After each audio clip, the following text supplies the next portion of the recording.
Hey everyone, so in today's video what I want to do is take a look at the new Macs, the new Mac hardware that was announced yesterday.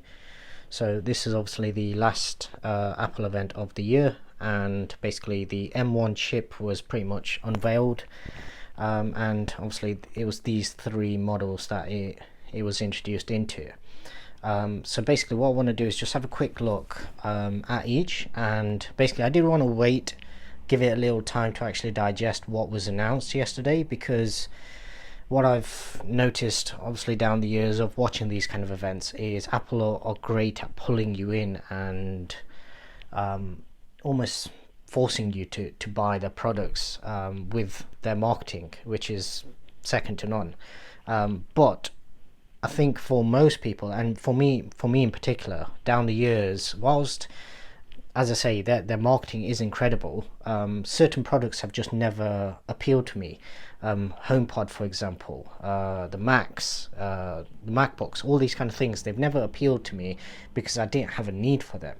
The iPhones I've always had a need for. AirPods I had a need for. All of these kind of things. Even the Apple Watch this year, I had a need for it. That's why I've actually gone and purchased it. So it's not a case of it's uncontrollable, the urge to buy their products, but I think the mixture between something that is very useful and something that actually meets or goes beyond your requirements is basically what I look at. So what we'll do is we'll just quickly come in and we'll take a look at these products. So obviously for me, I've mentioned in the past in some of my videos the fact that I was waiting out the new iPad Pro essentially.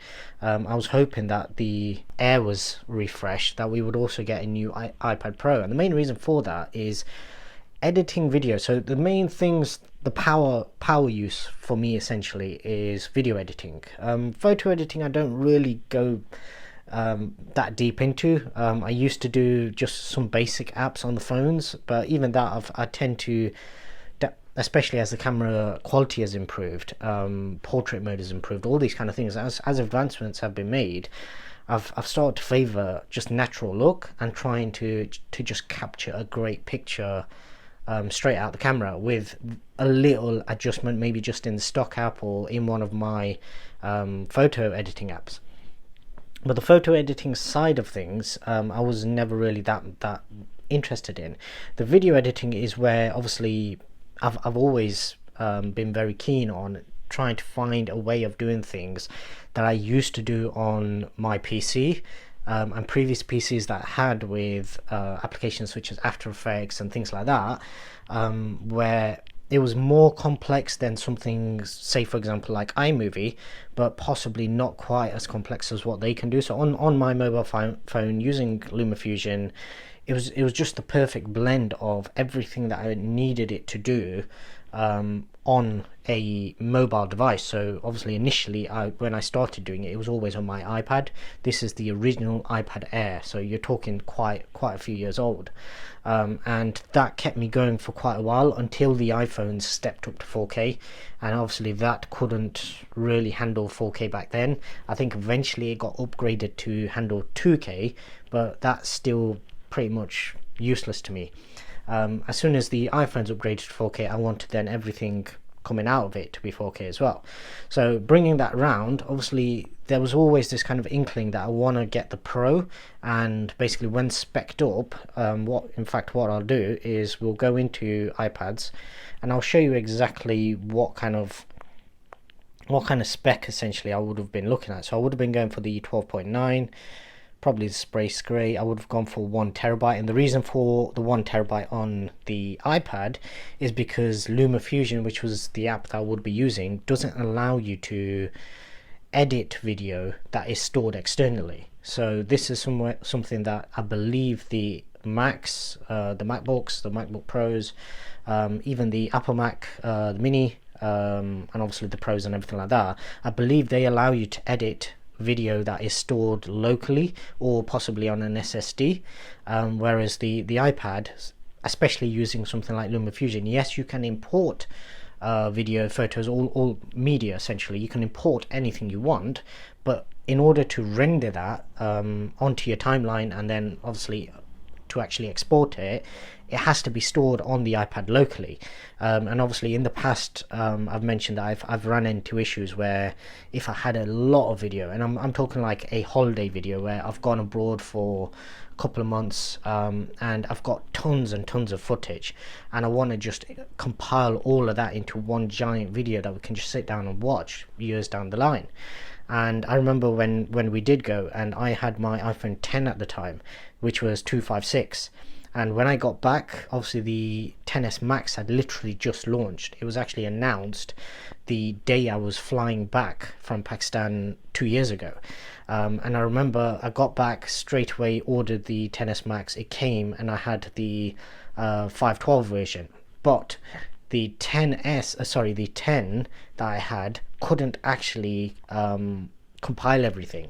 So it couldn't export that video that I'd created using all of those individual clips, because it basically filled it up. So in order to export it, I would have needed more than 512. So essentially what I had to do was cut some bits out. And that's something that obviously on these devices, on iPhones, iPads, things like that, I would always try and opt for 1 terabyte if it's available. It'd only be Wi-Fi. I see no point in, for me personally, ever going for cellular. So as you can see, so spec'd up, you're looking at nearly £1,500. So now if we come back to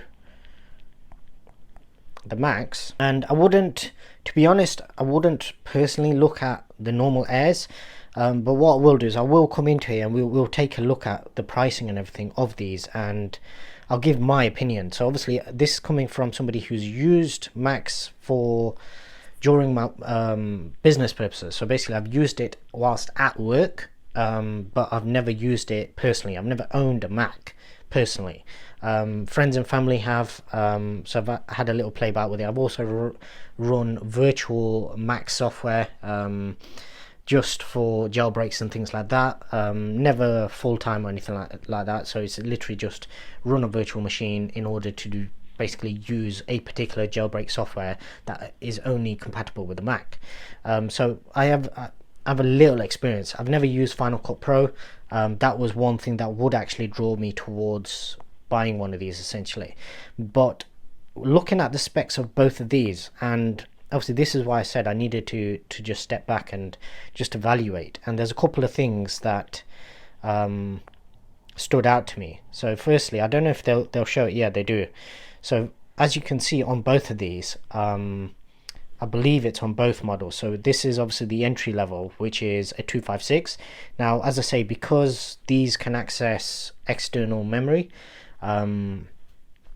SSDs, things like that, I wouldn't actually be too bothered about even going for a 256 in one of these. I'd probably try and opt for a 512, but I wouldn't necessarily need to bump up to 1 terabyte or 2 terabytes, because I just buy external SSDs that I've got the data stored on, and most applications, I believe, will allow you to just render straight out. But it also means that basically, because I've got NAS storage, I can literally just anything I need backing up, I can just move and not have it taking up space on the computer itself.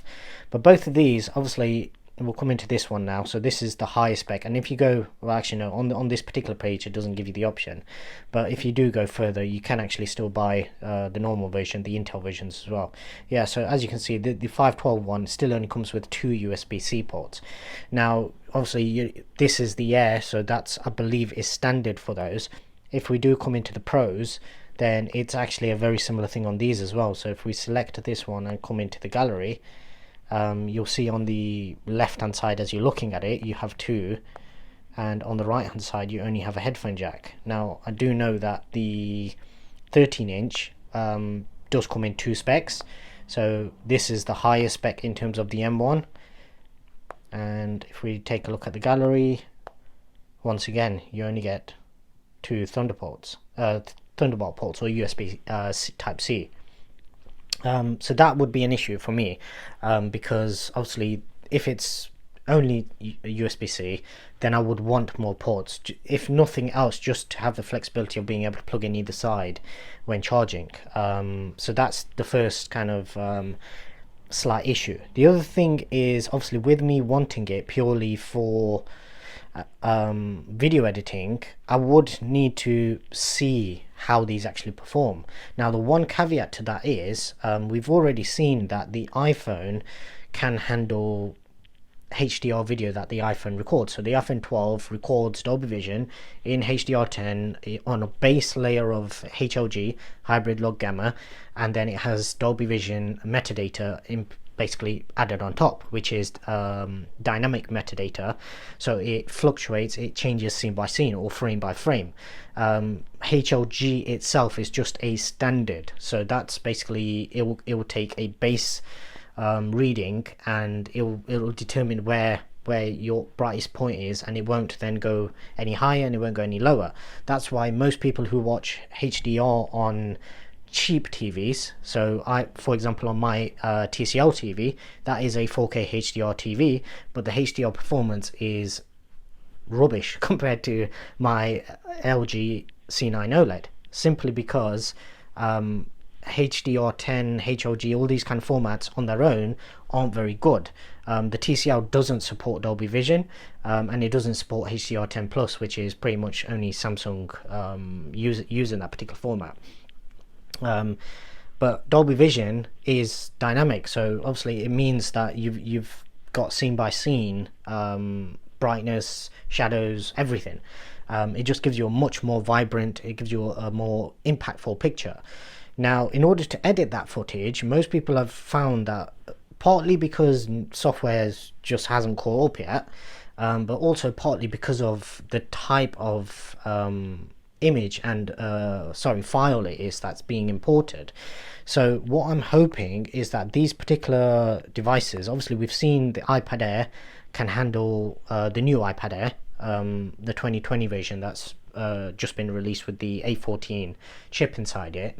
That can handle the HDR video that the iPhone 12 produces, and it can edit it and export it and everything perfectly fine. So what I'm hoping is obviously a very similar thing with this, where it can, once obviously you get software updates and everything, once all of that's updated, that it can also handle that. But what I want to do is, what I've always wanted to do is, the 13-inch footprint isn't something that I necessarily need, so I don't need a smaller form factor, and I've always preferred bigger laptops rather than the smaller ones. So the main reason I won't actually be buying one right now, unless the early reviews come out and they're just super capable. So with this, obviously you have built-in graphics, so there are no there's no dedicated graphics card. So that's the one thing that I would have thought, especially for applications like Final Cut Pro and other things like that. That's where you want your a dedicated graphics card to actually help out, or not necessarily a card itself, because obviously this is a laptop, but a graphics processor. Now, I don't know whether the advancements that Apple have made with the M1 chip and their built-in graphics can actually even outperform some of these, because at the end of the day, it's still built on Intel's sort of infrastructure. It's still built on the x86. So I don't know whether these particular ones will actually reach a point where they're outperforming what Intel would actually do with this, for example. So for example, let's just choose this as an example. So you've got an i9, but you've got AMD graphics. So let's say, for example, this one was to outperform it. The larger footprint would still be more appealable to me because of obviously video editing. Now, the only other option that I could think of was, and this was literally just to test it and have a little play about, was to actually buy the Mini and literally just hook it up to my TV. So either the TCL or the LG C9 OLED. Now the OLED's going to be kind of busy because I've already got the Apple TV connected to it. I've got a Fire TV stick connected to it. I've got the soundbar obviously connected to it. I've got the PS4 at the moment. The PS5 will be replacing that eventually, and possibly the Xbox might be coming as well, depending on whether I think it will get enough use or not.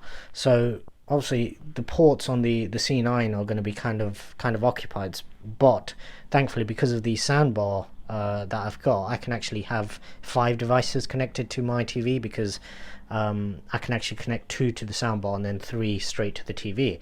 But obviously this was an option, but like same thing again. I don't really want the full desktop experience, so I don't want to sit down in a certain location. The benefit of the laptop is you can pick it up and you can go wherever you've got a little bit of quiet and you can concentrate on what you're doing.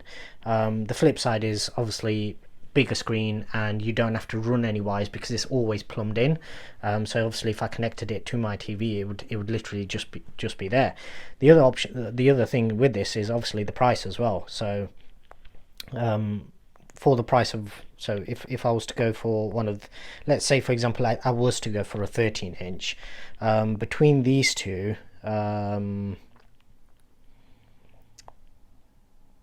yeah, see, these ones don't really have any difference in the graphics cores. On the Air, you will notice that the lowest one has one graphics core disabled essentially, and it probably is just disabled because obviously they're not going to produce different chips for it, similar to the iPads where the A12X and the A12Z are pretty much the same chip. It's just one graphics core was disabled and enabled in the refresh. But even starting price on one of these is obviously £1,000 here in the UK, whereas if I was to spec the Mac Mini up, let's just take a look at this. So I think between these two it is literally just the SSD, and then obviously goes to the Intel ones. So let's use this as an example. I just want to have a look at this. So obviously with this you get 2 USB-C, a full HDMI, and then 2 USB-As. Right, so yeah, with this obviously your memory is the only thing. So £200 for an extra 8 gig. Now memory is something that obviously everybody always moans about, the fact that obviously I think this is soldered in. I'm not 100% sure on these ones. I don't know if these are still user upgradable or not, but obviously in the laptops it will be. But one thing people always fail to mention when they're talking about memory upgrades and things like that is the clock speeds and the read and write performances. Whenever you do tend to get anything internal, this is the same argument I've always had for phone memory as well. So a lot of my friends and family who use Android phones all down the years, when they used to have expandable storage, they'd always say, oh, I can pick up a cheap SD card for like 20 quid and it'll give me the same memory that your iPhone gets for an extra 100 quid. But it's not quite that simple, because the memory card that they would then get would have such slow read and write speeds that basically they won't be able to use it for anything other than storage of photos. Even video transfer, they won't be able to record to it because it won't be fast enough to be able to record the data fast enough. And basically they'd have to, it's almost like they're using an external drive where they'd have to transfer data in order to be able to actually access it. So it's kind of a double-edged sword, where if you want something that's actually usable, you have to pay the price. And obviously with the way in which these particular devices are done, where everything is built in, let's see if they've actually got a picture of the architecture. I'm surprised they haven't, in fact. But yeah, with all the cores built into one chip, essentially, it does mean that obviously you can't go back to it at a later date and upgrade it. But yeah, at this stage, my thoughts would be for anybody. For students, basically, students will be more than happy, I think, with either one of these devices. And I'd probably suggest, if they don't need anything that graphic intensive, so they're not doing photo and video editing, then this would probably be the one that I would suggest most people actually go for. The memory, 256 gig for school, college, university, all these kind of things will be more than enough. And as I've said to everybody in my household, and I say to everybody always, is have backups, have cloud storage, have local storage, a NAS drive, something like that, where you're creating multiple backups, because you never want to rely on just one one place to save your data essentially. With this, if you wanted to, obviously you could opt up to the 16 gig, but I'd probably think that even on base configuration, that would be a pretty solid device for the spec, and it'd probably last a very, very long time. Obviously, price wise, here in the UK, say for example, if you're buying a PC or not a PC but a laptop for school, college, those kind of things, most people probably look at around the £600 to £700 mark, and that buys you a pretty decent laptop, SSD, all the rest of it, that will work pretty fast, and it will get most things done that you need for those particular purposes. But within, say, 1 to 2 years, that laptop will pretty much be unusable. I've had friends and family bring laptops to me where they've tried everything. So they've tried upgrading the memory, they've tried upgrading the SSD to slightly faster, and then eventually they just basically, after having done that, they then basically just upgrade. And this is a process that they'll repeat. It's a cycle that they'll repeat, because the Windows, just by its very nature, will always bog down, it'll always slow down. So the very fastest you will ever have it is day one, and then from that point onwards it's all downhill. And that's something that I've experienced down the years building my own PCs. Always had that same issue. With this, obviously just from the experience I've had with Macs in more of a work environment, they tend to hold up a lot better. But with the knowledge that we have from the iPhones, assuming these perform in the same way that the iPhones do, where they hold up for like with the iPhone 6s, where it's still, this year it's still got iOS 14. That's basically the test device that I was using for my jailbreak videos, and that's basically got the very latest software. So assuming this gets 5 years worth of free software upgrades, then that I think is a pretty solid device. Now for me personally, like I say, it's more the form factor. So it's just the fact that it's the 13-inch, and I'd want the 16-inch. Ideally, hopefully they do something with the design. I'm not really overly fussed. I do like the touch bar rather than having the standard keys. It makes, especially for video editing, I've seen clips of various softwares where you can use that as your scrubber essentially, and scrub through your timeline and things like that. Adaptive touch bars, it just makes sense. There's no reason why we have to stay in the past with F keys for no reason, or function keys as people call them. But yeah, the 16-inch form factor. Now, I'm not actually a big fan of touchpads. With the keyboard, I'm all good with the keyboards that they have, and I know they've had problems down the years with their butterfly keyboards. That's a whole different topic altogether. But I'm more of a mouse kind of person, so I'd probably still have a secondary mouse, especially when you're doing video editing and you want to make minute changes. That's where the touch interface of the iPads and the iPhones, I think, benefits slightly better compared to doing it on that kind of an interface, if you like, where you everything has to be a click as opposed to literally just scrolling, zooming, things like that. It's a lot easier with a touch interface.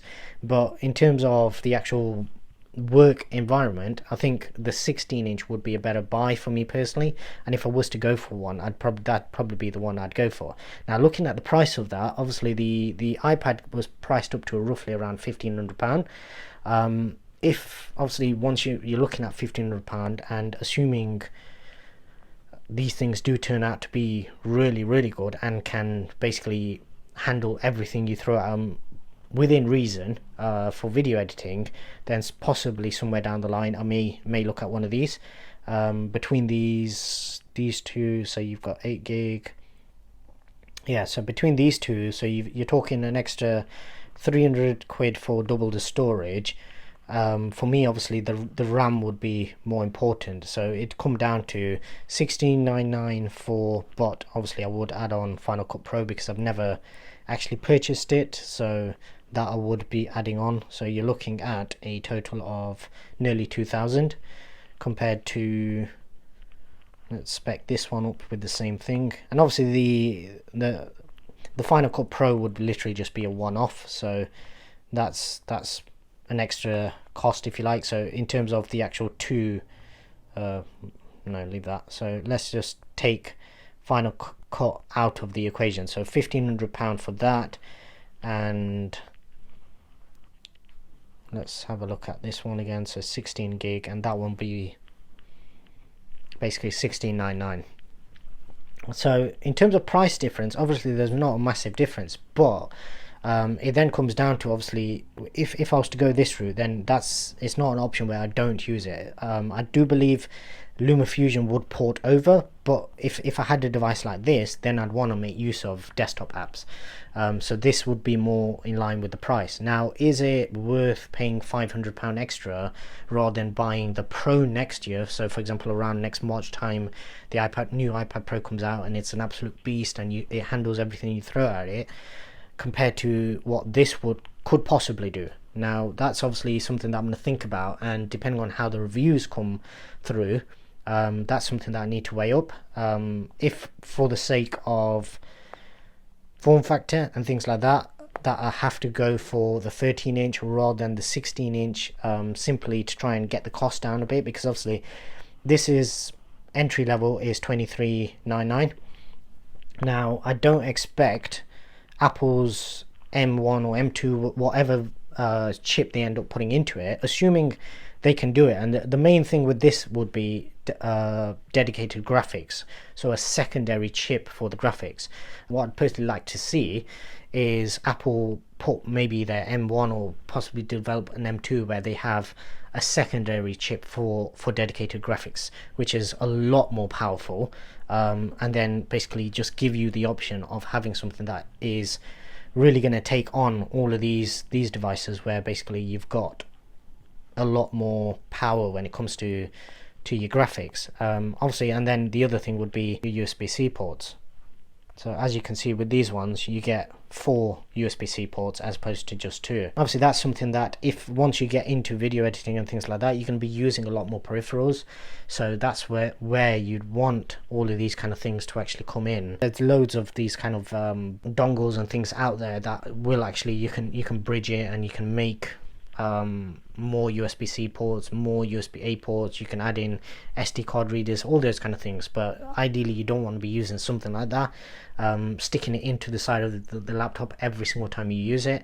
That's something that you prefer to just be built in, and then obviously if you need to use any other devices, any older devices, then you just attach them when you need them. That's basically the thoughts that I had at the moment. The MacBook Pros, I don't think anybody apart from tech reviewers should actually be buying these at the moment, for the simple reason that I don't think, unless somebody's in the position where they can afford to maybe step up every year, or every 2 years, I don't think that's a good and safe buy. Whereas I believe, looking at it, especially for students, I think the MacBook Air with the M1s in them are really good buys, and I think in the long term they're gonna turn out to be very good purchases in terms of longevity. Whereas I think the MacBook Pro, if you think of the Pro scene and what you're going to be using it for, even though they did actually advertise that obviously the normal Air can handle, I think they said 2 or 3 streams of 4K ProRes, which, if that's true, then obviously it means that the Pro must be an absolute beast. And obviously whatever comes beyond that, the 16-inch and the desktops, that they must have some serious power that they could potentially get out of them. But these aren't things that, like the phone, where you can just, well, I suppose price wise they're almost about the same, but it's not something that I personally would look at upgrading every year or every 2 years. If I bought one of these particular laptops, I'd probably want to keep it for a good while. Now there is always the option, obviously, passing it down, but not that many people in my household are going to actually need it. We have a Windows laptop that hardly ever gets used. It was my daughter's birthday present a few years ago. I think she used it for school a few times, and then basically just went back to using her iPhone for most things after that. My son basically used it for gaming every now and then, which is the one benefit of Windows PCs, Windows laptops, I suppose. But yeah, the Mac Mini I'm interested in terms of seeing how this actually performs. So if this does perform well, this might actually be an option, an interim sort of option that I actually go for, just to get into the world of Mac editing, if you like, and being able to use desktop apps again, because it's been quite a while since I've actually used desktop apps for video editing, simply because it took so long. I remember editing videos on my PC, and a 20-minute video would take hours to export.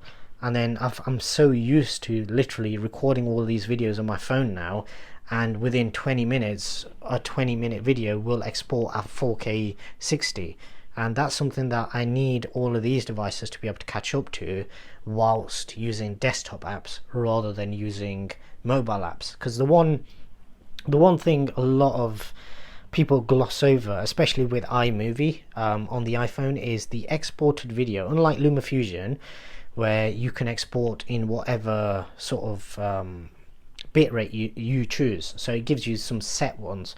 So for example, it'll give you really low ones like 8 and 12 and things like that, and then it'll give you really high ones like 110, 120, and it'll be H264, 265. You can choose that, whereas iMovie pretty much just asks you for the resolution. And then if you take a look at the file size of an iMovie exported movie, obviously it's a lot lower, which means that the bitrate obviously has to be a lot more compressed, a lot lower.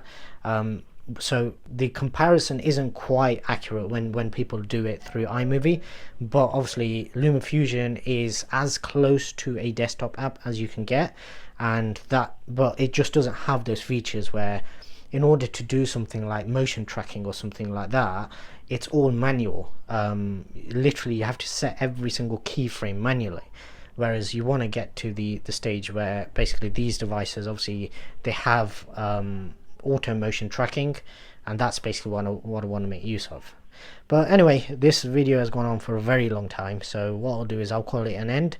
Let me know down in the comments below what you guys thought of the event. Did you watch it? Have you watched any sort of review videos of it since?